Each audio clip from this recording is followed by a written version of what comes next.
Hi everyone, my name is Tiffany. I'm from Beijing, China. I go to a private university.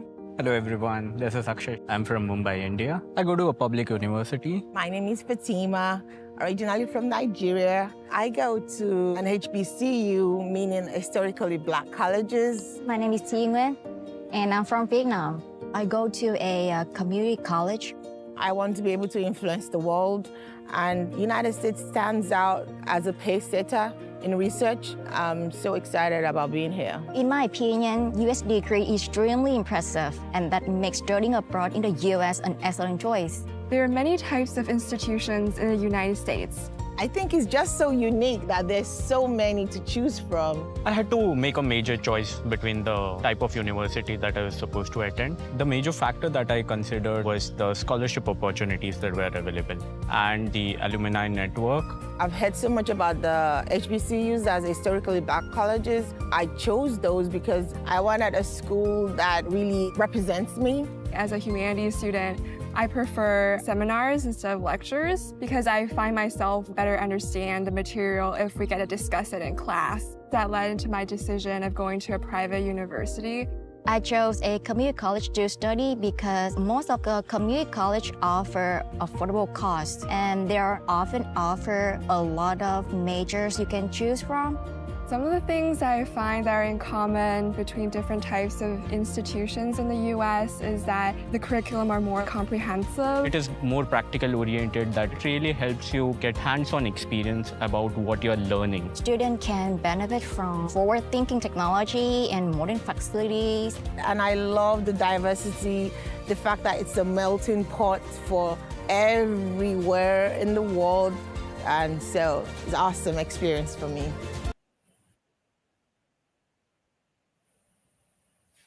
Hello, everyone, and welcome to our today's session. We are very happy to welcome you to our second webinar for January.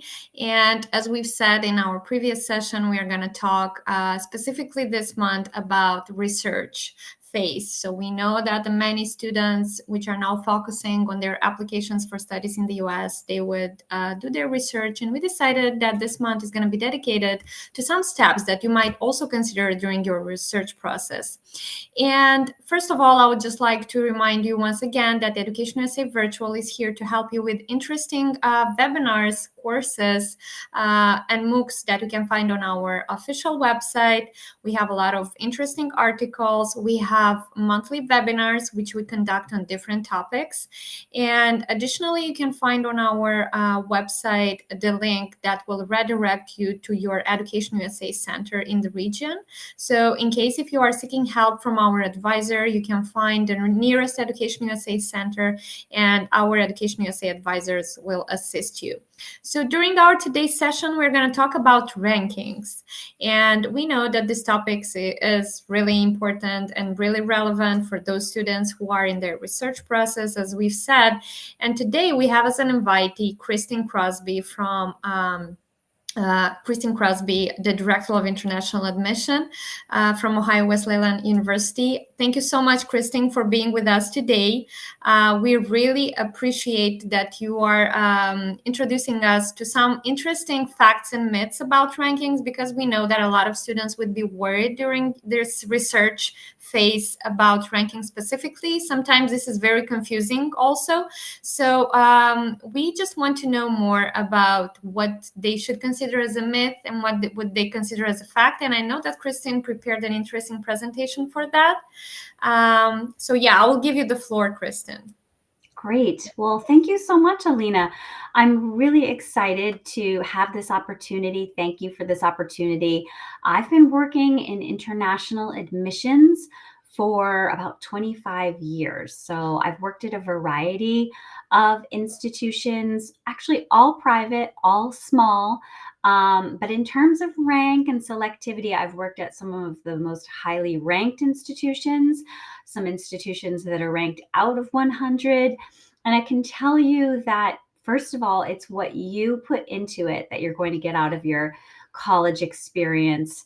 But that also, wherever you go, the education that you're going to get in the United States is going to be a fantastic education. And the rank of an institution should not factor into your search that much, and it shouldn't make you give weight or doubt to any of the institutions that you are considering.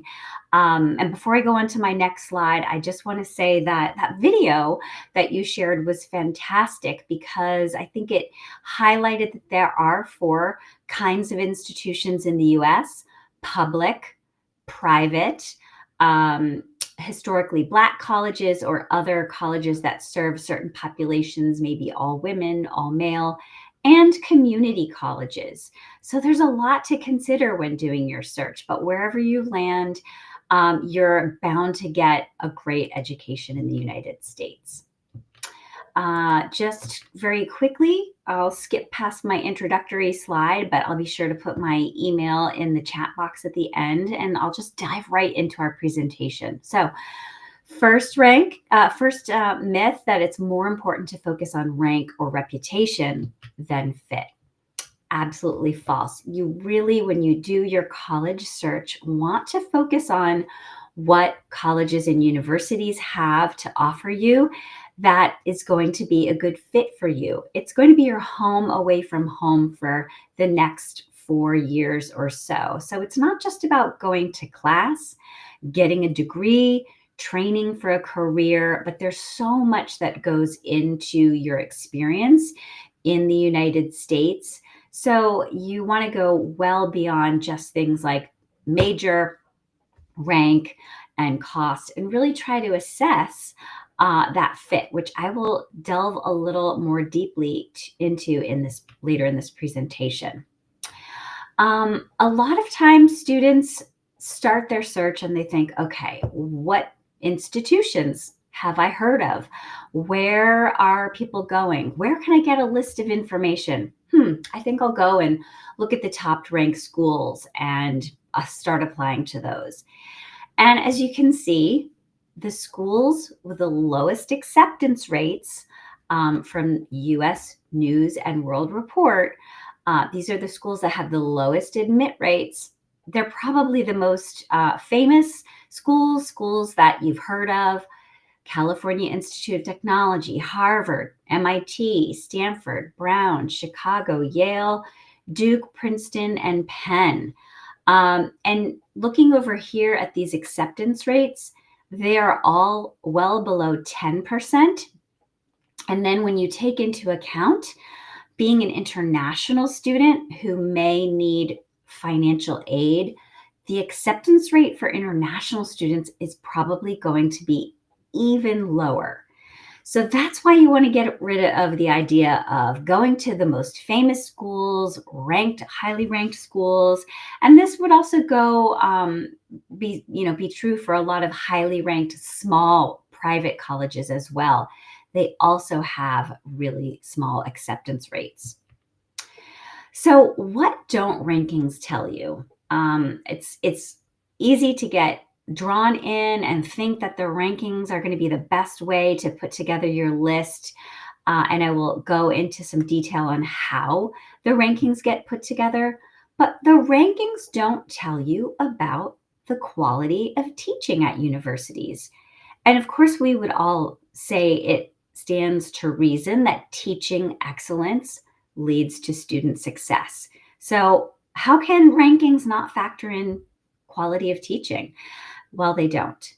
Rankings tend to favor those schools that I just showed you, what we like to call the highly rejective universities.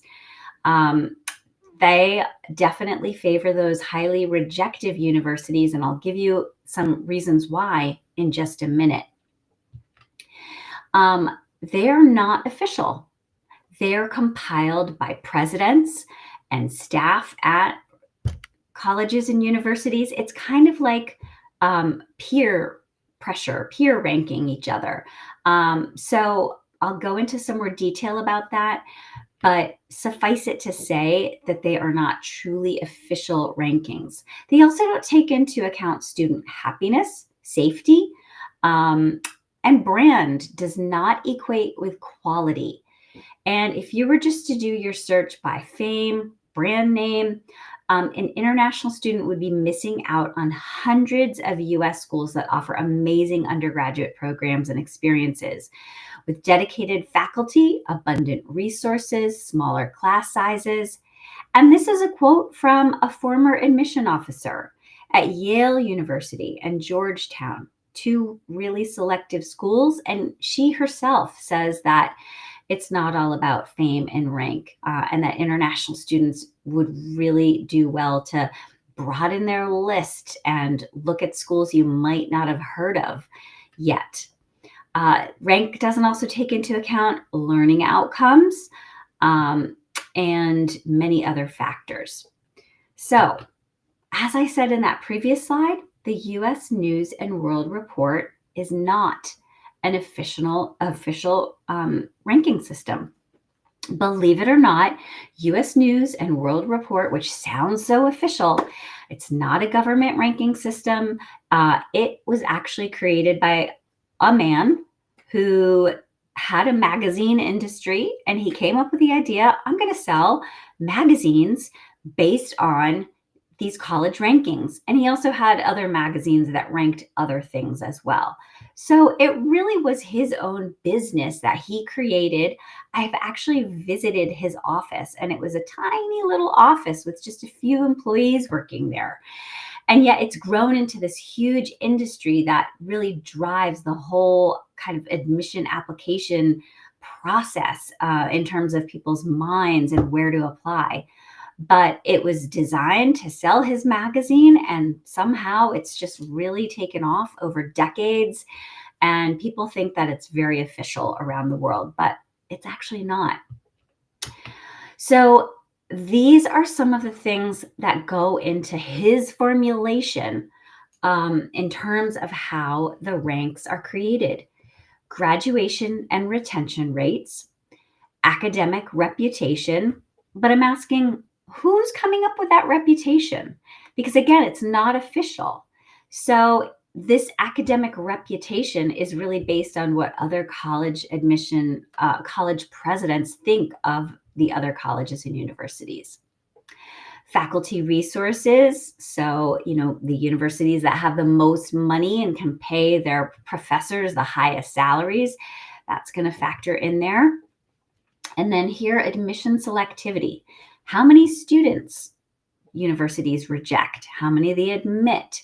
And as you saw, those highly ranked universities are admitting fewer than 10% of their students, and even smaller numbers for international students.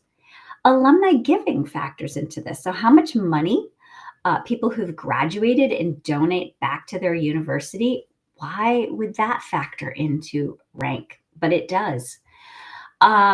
Graduation rate performance, that also factors in, and I'll talk about that in just a minute. And then test scores and GPA. And as you know, nowadays, over 60% of colleges and universities in the United States are test optional. So for a full 10% of this rank to be based on test scores, when most schools are test optional, that seems a little bit unfair and a little bit skewed. So this whole ranking formula to me seems a little bit biased against institutions that have a lot of resources, that are already famous. And again, presidents are filling out the forms, and a quarter of the rankings comes from what the presidents of these universities think about each other. So a little bit of a deeper dive before I go into some more myths. When I was just talking about some of those things in that pie chart, when you factor into graduation rate and projected graduation rate, did you know that that's based on a 6-year graduation rate? And aren't you thinking, wait, isn't it just a 4-year degree to go to the United States for an undergraduate bachelor's degree? Yes. But many of these public institutions, state schools, as they're also called, it takes longer to graduate than 4 years because they're so large with such big enrollments, as many as 20,000 students, 40,000 students. Some even have 50,000 or more students. that students can't always get into the courses that they need to complete their major. And so over time, if it's going to take you more than 4 years to graduate from a public or state school, that's actually going to cost you more money in the end. And is it really saving you that much money if you can't graduate in 4 years and it's going to take you more time? So just going back here, 18%, 7% based on a 6-year graduation rate, that seems a little unfair to me, comparing all these other institutions, small private universities that make sure that you graduate within 4 years. That seems like a little bit of an odd formula to consider. Again, reputation among peers, that's whole 15% that goes into calculating those rankings. So what the other colleges think of each other, and to me, that seems like it should have no bearing on a college's ranking, and yet it does. The student to faculty ratio. Now, if you were doing your college search and you wanted to know how many students to faculty there are, that would probably be something you'd look into. You'd probably use that as a measure of the kind of education you're going for. You want to be in a class that doesn't have hundreds of students. You're probably not necessarily looking to go to a university that has a 20-to-1 student faculty ratio. I work for a very small university, 1,600 students. It's private. It's all undergraduate. And our student faculty ratio is 10-to-1. So, classes are small. But when you look here, the student faculty ratio, 1% of that is making up the rank. To me, that really indicates that there's something a little bit wrong with the ranking methodology if they're not even taking into account the value of the student faculty ratio. Oops, it looks like the slide stream might be a little bit lagging behind. So I'll just keep this up here for another second. All right, let's move on to the next slide here. Looks like it's taking a minute to load. Oh, that's because there's a quote there. So just one other thing I want to point out quickly. The differences between colleges and universities and then ranks are often so statistically insignificant. What does that mean? That means that if you were to take a list of the schools on the rankings and pluck out the university that's ranked number 15 and compare it to a university or college that's ranked 55, or maybe even one that's ranked 105, you're not going to find vast differences in maybe student satisfaction, graduation rates, number of majors offered, what students are doing after they graduate in terms of going on to get advanced degrees or getting jobs out of their field. So it would seem that if you go to a school that's ranked in the top 10, you're going to get so much more out of it than if you go to one that's ranked 100, but that's really not true. All of those schools are going to give you a fantastic education. And so you really want to focus on other things when it comes to putting together your college search. And then the last thing I'll say about rankings is that colleges actually do things, creative reporting of metrics to present themselves in a better light. And I know because I used to work at a college that would control the number of students they admitted so that they could keep that admit rate stable so that they could seem more selective and not risk their rank changing. I don't work there anymore, but I've seen that happen at those highly selective, highly ranked schools. There is a positive aspect that I did read about in the rankings, that most colleges admit a majority of applicants, and the average acceptance rate among all ranked colleges that report admission statistics was about 70%. So if you get out of the top numbers of the rankings and you're willing to look at a wide variety of schools, good news. Most colleges admit about 70%. Now, that might not be true for international students if you're seeking substantial financial aid, but it still gives you better odds than if you're applying to one of those schools that only admits 5 or 6% of students. All right, so let's talk a little bit about fit. And maybe you've already done some research or met with advisors from Education USA or your college advisor at school if you have one. But if not, some of the things you're probably thinking about or you should be thinking about, in no particular order, affordability and cost. I would probably put that up there as one of the top things. Academics, do they offer the programs you're interested in? Is there a good student-faculty ratio? You can read a little bit about the professors' bios on the website. You can read about what students are doing for research and internship. So that is a definitely important piece of the equation.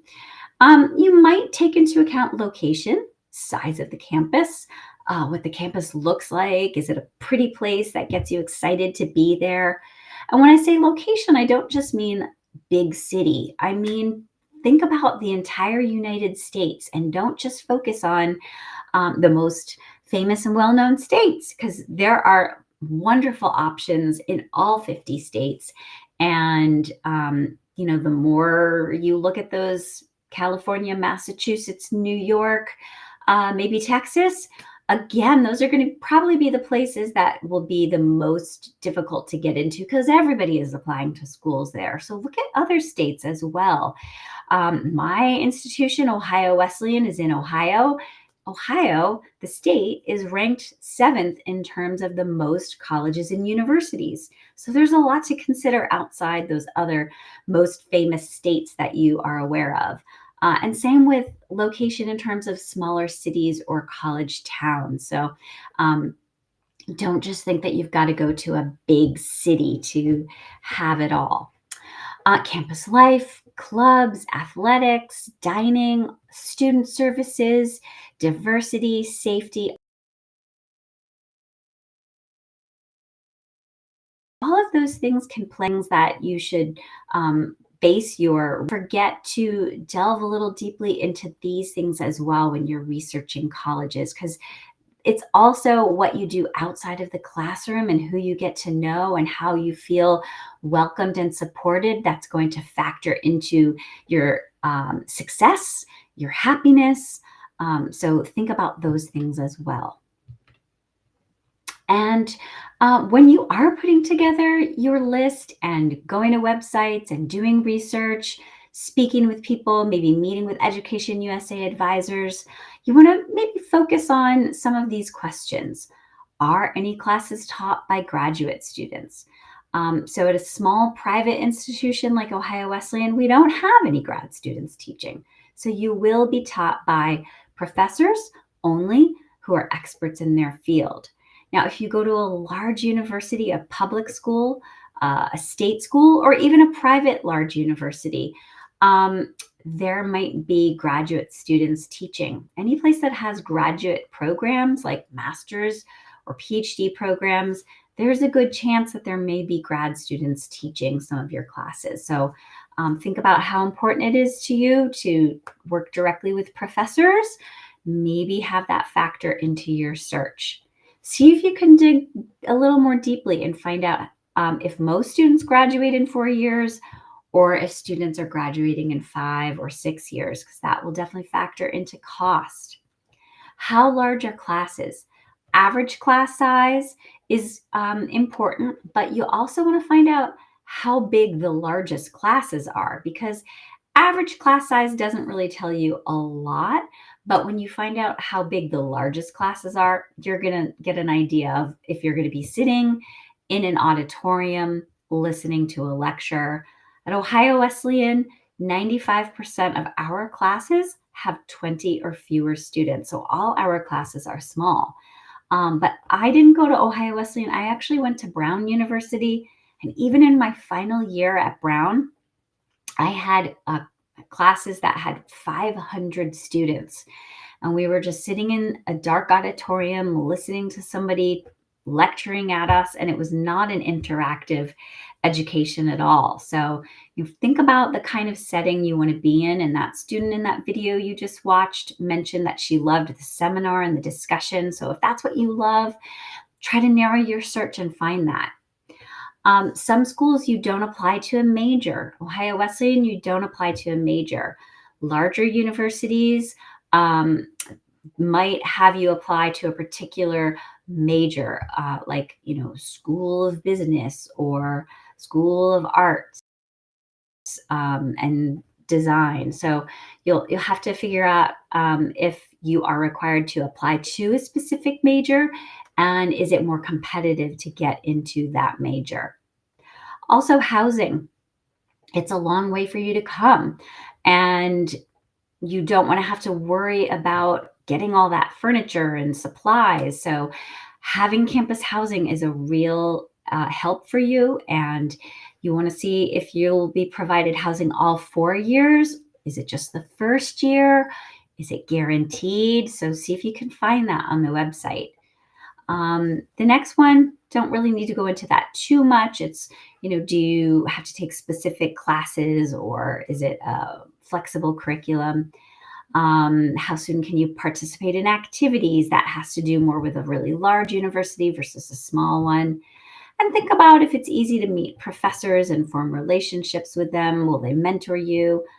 Will you be able to apply your learning through internships or research? So once you're on some college websites, see how much they mention how easy it is to do an internship or research. Is it something that they're mentioning all over their website? Then it's a clear indicator that it's probably going to be something you have access to. If it's barely mentioned on the university website, it might be something that you really have to dig for. At Ohio Wesleyan, we actually guarantee internships and research for all of our students. So it's not just offered, it's guaranteed, and every student will participate in those. But at larger universities, you might really have to go a long way to get yourself those experiences and opportunities. And then other ways to figure out if it's a good fit. How will you find a sense of community? And then this last one is, what are the costs and what scholarships, if any, are available? I should probably bump that one up to the top of the list, because starting with affordability, if cost is a factor, is probably the first thing you should do, because it doesn't make sense to apply to a college or university that doesn't have funding or can't meet your need. All right, so going back to some myths. State schools are cheaper. Oftentimes students think, oh, I'm going to apply to this state school or that state school, the California, the UC system, Penn State, Michigan State, the SUNY schools in New York. It is not necessarily true that state schools are cheaper, because they're cheaper for students who live in those states. But if you're coming from another country, they're going to charge you the full tuition price, and they may even charge additional fees for being an international student. So you really want to look at the costs before you apply. Try to make a little spreadsheet of costs. And then once you get your acceptances, definitely want to take a look at the overall cost and compare which is going to be the most affordable. State schools may not offer any scholarships for international students, whereas private institutions are more likely to offer either need-based aid or a merit scholarship. Speaking of merit scholarships are just for top students. False. Many schools that offer merit scholarships, they don't just offer them to students with those perfect GPAs or top test scores. There's often a range of merit scholarships for a range of students. So, see if you can find that information on college websites, how much they offer, see if there is a deadline, if you have to do anything extra to apply for the merit awards. But don't worry that you might not have the best GPA to qualify for a merit scholarship, because At Ohio Wesleyan, we actually give $35,000 per year to international students, regardless of their GPA. So that is great news for students who are looking for, a discount on their education. So that's good news. All right. Speaking of financial aid, colleges that admit you will meet your need. This is one, it's not necessarily a true or false. It really depends on where you're applying. So as you do your research, you want to find out, do they have need-based aid? Is there a limited number of students or percentage who get it? Is it guaranteed or is it very rare? Ohio Wesleyan, although we give $35,000 per year to every international student, we don't guarantee to meet full financial need for every student. So it breaks my heart sometimes when I have to not admit a student because we can't meet their need. So I would say rather than, just taking a chance and hoping, it can be disappointing for you to get that news as well. So maybe put that time and effort into applying to a school that will provide the funding that you need. And that's where Education USA can come in. They know the schools that do have need-based aid. So definitely reach out to as many people to advise you as possible when it comes to financial aid and scholarships. Myth, highly ranked schools will give you more personal attention. Maybe the dorms will be better. Maybe the food will be more delicious. Not necessarily. They have higher ranks, but that doesn't mean that they have better facilities or more delicious food or are going to be lavishing you with all of these special things like internships and research. You still have to go out and hustle for those opportunities at a school that's ranked in the top 5 versus the top 100. So if anything, it's probably more competitive to access those kinds of things on those campuses. So don't assume that the higher ranking means that you'll get more attention and more, special opportunities. And I said this at the beginning of the presentation, that it's what you put into your college experience that will determine your success and what you get out of it. And that's true no matter where you go. And it kind of has to do with this next myth here, that the higher the rank, the better the education. Not necessarily. You could go to one of those highly ranked, most famous schools, but, if you don't go to class all the time, if you don't study hard, if you don't seek out those opportunities to do research and internships, that doesn't mean you're going to graduate with this amazing job offer or get into, the top graduate program. You really have to put in the hard work no matter where you go, and, be proactive, advocate for yourself. And you can oftentimes get a lot out of a small institution because professors know you and they're helping you make those connections. And your education is more than just classes. It's not just about going to class, training for a degree. It's about campus life, which teaches you lifelong lessons about teamwork and relationships and respect. It's also about finding internships to connect your learning to real world experiences. If you are able to get experience doing research, either with a faculty or maybe create new knowledge in your own project. And then all of this is about developing professional readiness, because employers seek candidates with real life problem solving skills. So it's not just about going to class and getting your degree. I'll skip this one, and just a few more myths. Small universities mean fewer opportunities. Definitely false. As I mentioned, Ohio Wesleyan, with only 1,600 students, manages to give every student an internship around the world, not just in Ohio. Research, not just in Ohio or on campus, but around the world. And we have funding to help cover travel and living expenses. So definitely check out small colleges and universities. They have a lot to offer. And just a little bit about Ohio Wesleyan. If you are interested in Ohio Wesleyan, we give admission decisions in 3 weeks. We have over 70 majors from accounting and astrophysics to zoology. We are in a small city, and we're 30 minutes from Columbus, which is the capital of Ohio. It's a beautiful campus. We guarantee housing all 4 years. And just going back to my myths now, campus size and location don't matter that much. This is a big auditorium. We don't have classes like that at Ohio Wesleyan, but when I was at Brown and many of my friends who went to state schools, this is what their educational experience was like, sitting in an auditorium. At Ohio Wesleyan, classes have maybe 12 students, 14 students, and you sit around a table and discuss. In terms of location, stick to California, New York, Massachusetts. No, there are so many wonderful places in the US to take a look at that have amazing schools that might also have a lower cost of living. And there are airports. You know, we've got an international airport 30 minutes from our campus. So don't think you have to just go to the major cities for your education. And in terms of private institutions, that first student in the video mentioned she's at a private institution. A lot of students rule them out, thinking that liberal arts colleges are for people who don't know what they want to do, or maybe they won't give you, a deep knowledge, a deep founding in anything. But that's false.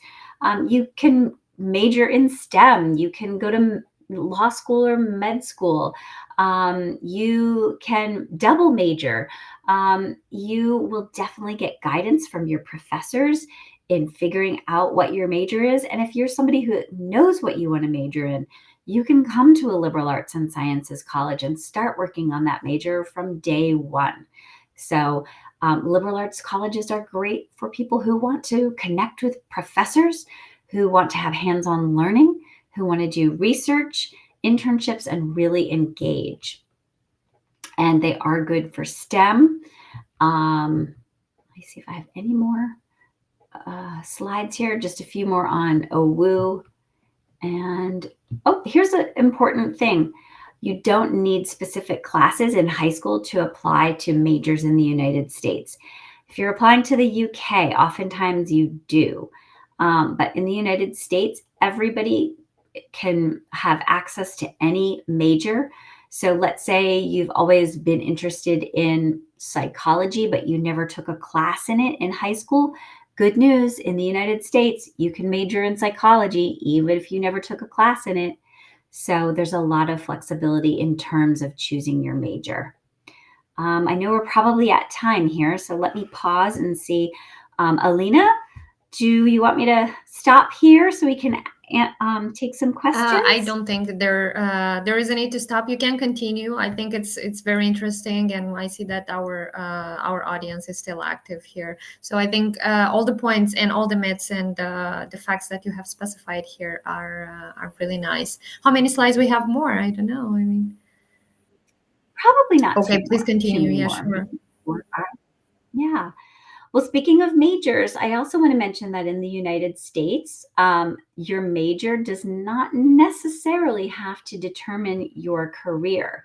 And I know that sounds crazy, and maybe you don't want to hear that. But what that means is that, take that example of psychology.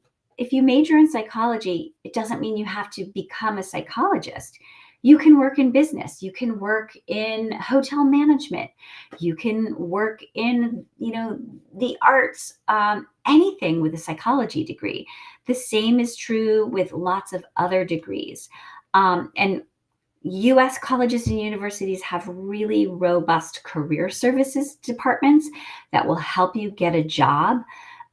So you should choose a major based a little bit on your career interests, but also what you really love. So that's good news for you. You can't do research or internships at small colleges. False. This student here, he's an international student.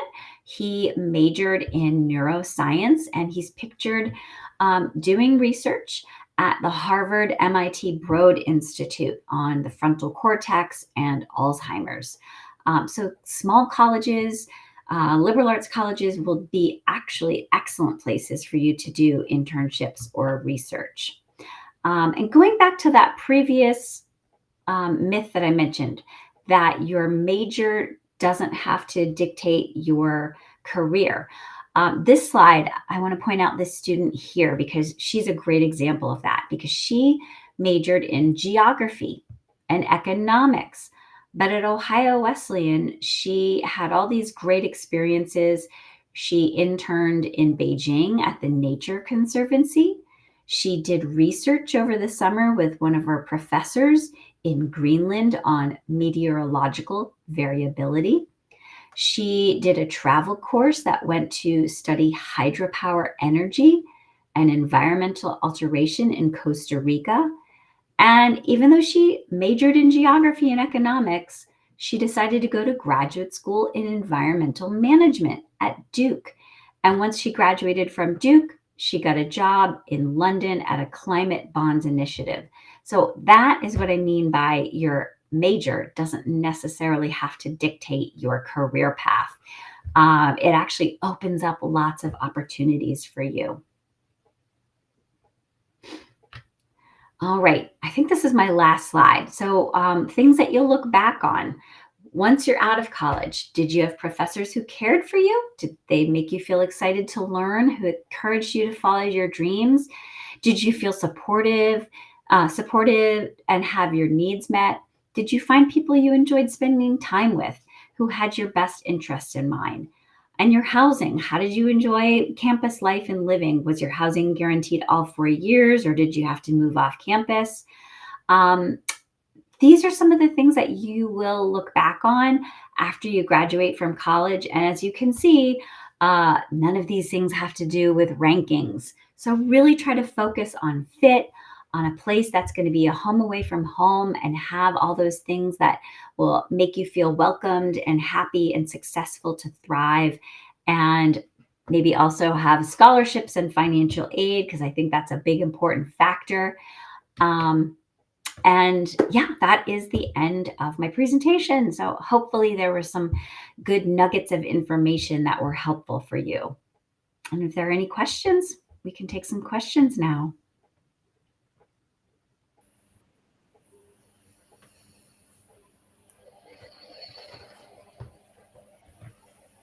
Awesome. Thank you so much, Kristin. Everything was very interesting and very relevant. I really liked all the points actually that you've mentioned here, and it wasn't only about the academic things, about the ranking for the U.S. universities, but many more, like the housing, the location, and all the facts that the students would have to consider. So I think that's a bunch of information they should review and consider when they would do their research for everything that they should consider. So you really kind of eased our job. You did a resume about all the steps that they should consider, kind of in the first phase. Great. We actually also have several questions that we have prepared for this webinar, and one of them is coming from our students. So we know that sometimes this thing is very confusing for them when they would review their options, and specifically they would get confused about the ranking and the Ivy League university. And someone asked us, is that the same or not? What can you say about that? So, what I'll say, first of all, just generally in terms of rankings, if you were to go to the U.S. News and World Report and start searching colleges and universities, they're actually different rankings. So there are general rankings, there are university rankings, there are small liberal arts college rankings. And there are so many colleges and universities in the United States, there's over 4,000, that they kind of need to break up the different categories, because that, those 4,000 universities, that doesn't mean that they're ranked at the bottom 4,000. It's not possible to truly rank the quality of education of every school in the US. And as I tried to point out, the rankings are kind of arbitrary. So in terms of the Ivy League, they do tend to factor into the rankings and get the very high ranked numbers because they have so much money. They've developed so much fame over the years. And really, a little bit about the Ivy League. They were some of the earliest founded colleges and universities in the US. They also are called the Ivy League, believe it or not, for you think of ivy covered walls, but it was actually IV, like the Roman numerals for 4, because it had to do with athletic division that they all competed in. And it's just sort of become hype over the years that they're the most famous and the most elite institutions. So yes, they are in the top rankings because they get the most applications and they reject a lot of students. But I went to Brown. I went to an Ivy League institution. And honestly, if I could do it all over again, I would go to a small college or university because my experience was that it was so competitive to be with top students from around the world. They were always competing for everything. And it just led to a very stressful environment. It wasn't like, oh, we all got in here, let's just relax and have enjoy our education. It was like this constant need to compete. So, you got to really think about what you're aiming for. And if you are lucky enough to be admitted to an Ivy League, really think about the education that you're going to get in one of the most elite institutions where it's so competitive and everybody is just vying for the top resources. Great point. Thank you so much. Good. The next question, and I think this question would apply to all the universities in every country or state. How much do the university rankings matter to employers? Because, for example, in our countries, in the Eastern Europe, it's very popular to think that if the university is well ranked, then it's going to be for sure you'll have the chance to be accepted to a specific job, or you'll get a better and a higher salary for a job. So what is the position of the employers in the United States? Yeah, so I would say if you're looking for jobs back at home, certainly not every employer is going to be familiar with all 4,000 colleges and universities. So I can see why it might make sense to seek out a school that employers in your home country would be familiar with. But think about this. Once you're getting ready to graduate from a US university, you have a lot of options. You're not just thinking of going back home or staying in the United States. You actually have the world as an option. And I know alumni around the world from Ohio Wesleyan. I know alumni from Greece who have jobs in the Netherlands, a Vietnamese student who has a job in the Netherlands, an Indian student who is president of a major bank in Hong Kong. So graduates actually end up working all around the world. And I can tell you that when it comes to how much you get paid, you're not going to get paid more money because you've graduated from a highly ranked institution. That just won't factor in at all. It might get you a little bit of recognition if they see that you've graduated from a super famous college or university. But we have alums. Ohio Wesleyan's rank is probably a little bit over 100. And we have alums who work at the World Bank, the International Monetary Fund, Citibank, HSBC Bank. One of our alums helped lead the IPO for Alibaba, which is probably the biggest company in China. So you can be highly, highly successful and not have gone to a super brand name, famous, highly ranked university. We have people in our career services offices who work really hard to help you find jobs. Plus, everything we do in your 4 years is giving you experience to try out different internships, job experiences, make connections. And oftentimes students who get internships find that they're offered a job. On one of the slides, you probably didn't notice, but there was a student who's an international student from Vietnam, and he had 2 internships at Facebook, and those turned into a permanent job for him. So he is working at Meta, and he got that job from doing an internship. And, Facebook is probably one of the most famous, companies in the world. And little old Ohio Wesleyan, he was able to get an internship. So, your rank of your college or university is not necessarily going to keep you back if you don't attend a top 25.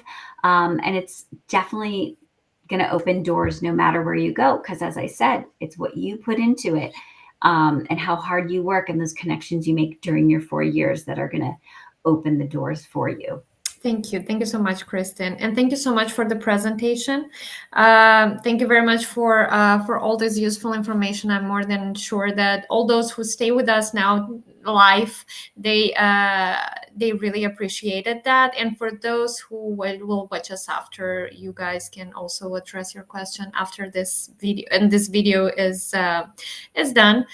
You can also address your question via our website. We have an email address there, so you can submit your question, or if you're seeking help, let us know. Kristin, thank you so much once again. I really appreciate your time. We really appreciate the information that you gave us today. For all those who watched us, thank you so much for being with us. Stay tuned for our next events for January. And please look on the screen. We have here a QR code that will ease very much your your work searching. So there are the events that we are still having for January. And thank you very much for allowing your time to be with us today, and for listening to us and to this interesting presentation that Kristin has prepared for us.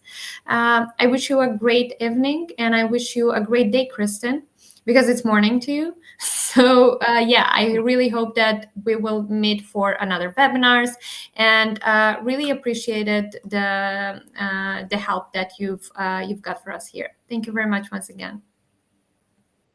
Thanks so much. Bye.